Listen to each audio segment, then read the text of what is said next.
آج کل جس رفتار سے ہم ترقی کی منزلیں طے کر رہے ہیں، اسی رفتار سے ہم زمانۂ جاہلیت کی طرف بھی پروان چڑھ رہے ہیں۔ ہماری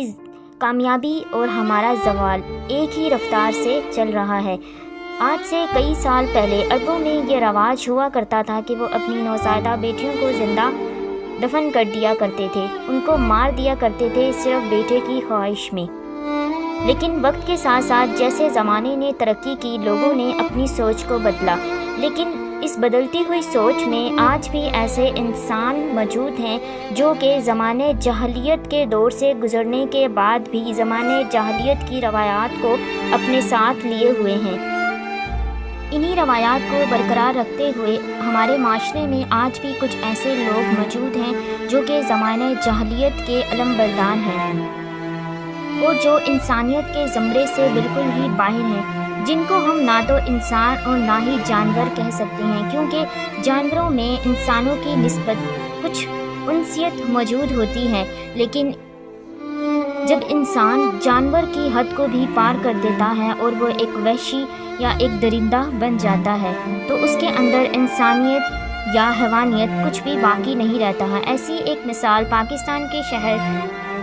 میاں والی میں ہمیں دیکھنے کو ملتی ہے، جہاں پر ایک باپ نے اپنی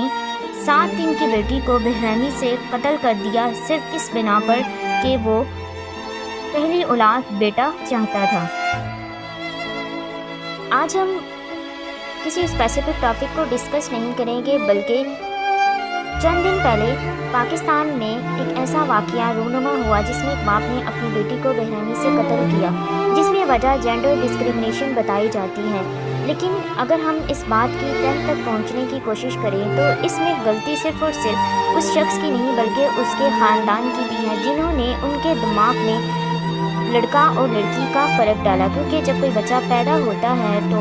ہم اس کو جو کچھ بھی بنانا چاہتے ہیں، جس طرح کی شخصیت بنانا چاہتے ہیں، وہ ہم اس کی عمر کے ابتدائی 4 سالوں تک اس کو وہ بنا دیتے ہیں۔ تو ایک انسان بڑے ہو کر اتنی شدت پسندی کا مظاہرہ کیوں کرتا ہے، اتنا شدت پسند کیوں بن جاتا ہے؟ کیونکہ اس کا ماحول جس طرح کا ہوتا ہے، جس طرح کی اس کی پرورش جس ماحول میں کی جاتی ہے، وہ وہیں سے وہ چیزیں اڈاپٹ کرتا ہے۔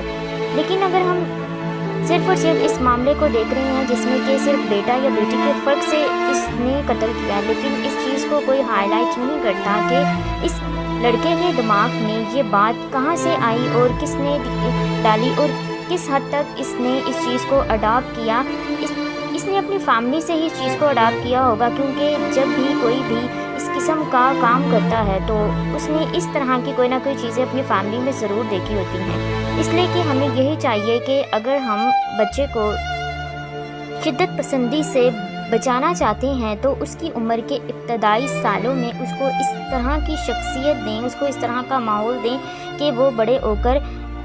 معاشرے کے لیے نقصان دہ ثابت نہ ہو۔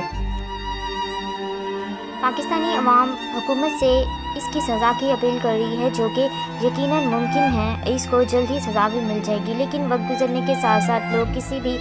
ایک واقعے کو یاد نہیں رکھتے ہیں، وقت کے ساتھ ساتھ سب بھول جاتے ہیں، اور کچھ عرصے کے بعد ہمیں پھر ایسے واقعات سننے کو ملتے ہیں، جیسے کہ ہم نے کئی سال پہلے زینب کا واقعہ سنا، اس کے بعد آج اس کو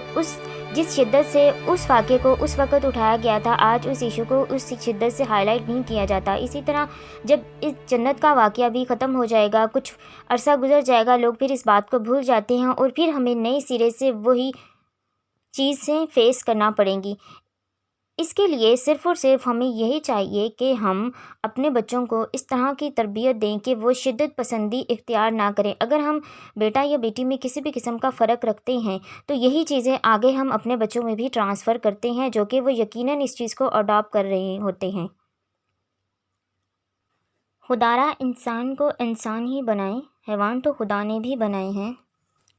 ضروری نہیں روشنی چراغوں سے ہی ہو، بیٹیاں پیگھر میں اجالا کرتی ہیں۔